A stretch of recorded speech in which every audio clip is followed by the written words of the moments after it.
we continue inshallah and try to speed up a little bit so that we can try to cover as much hadiths as possible, though we may compromise the quality a little bit, but inshallah it is all for the benefit of covering the material.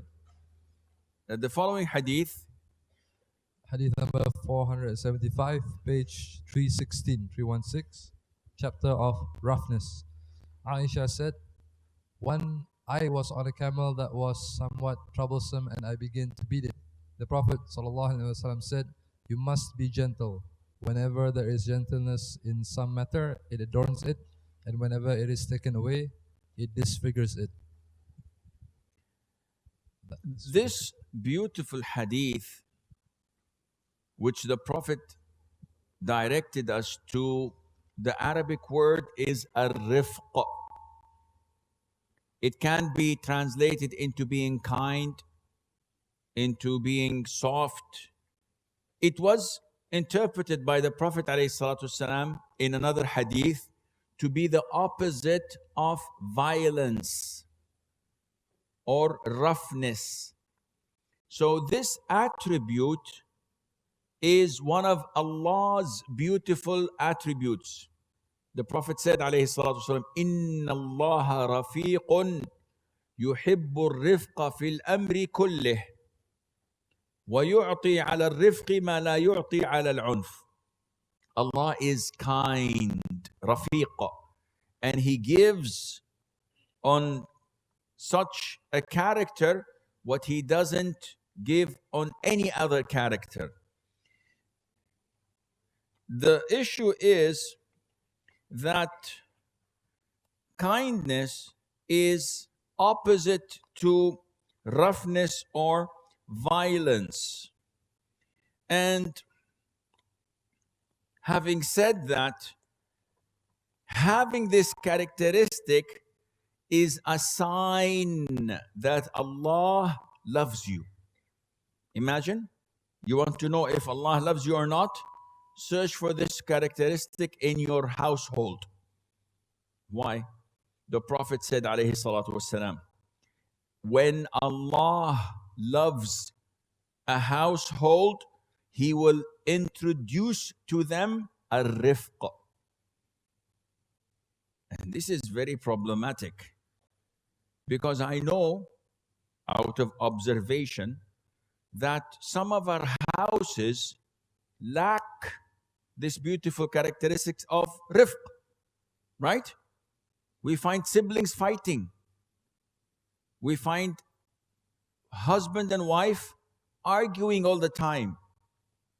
You enter some homes, all what you hear is shouting. Abdullah, go and get the food. And he shouts back. Can't you communicate in a better way? Everything is done by criticizing, shouting. There's so much tension in the home. This home, Allah does not love. While in other homes, even in the homes of those who are not practicing, they're Muslims, yet they love one another. I've seen homes, families, you feel envious. There's so much bond and love between them. The brother loves his siblings.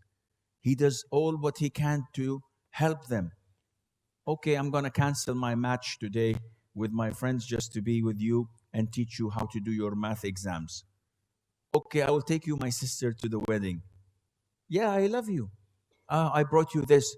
The sister does all what she can to please her brother.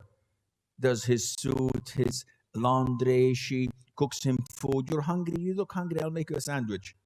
There's so much love in this family. This is a family that Allah loves because there is kindness in them.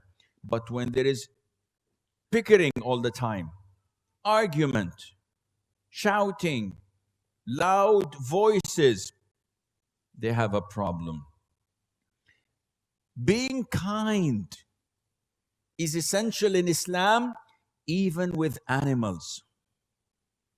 Aisha may Allah be pleased with her, was beating her camel who was not obeying, not moving. Normal thing, this anyone would do.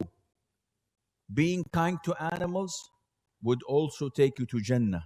As in the hadith of the man who was thirsty, so the dog gave the dog water.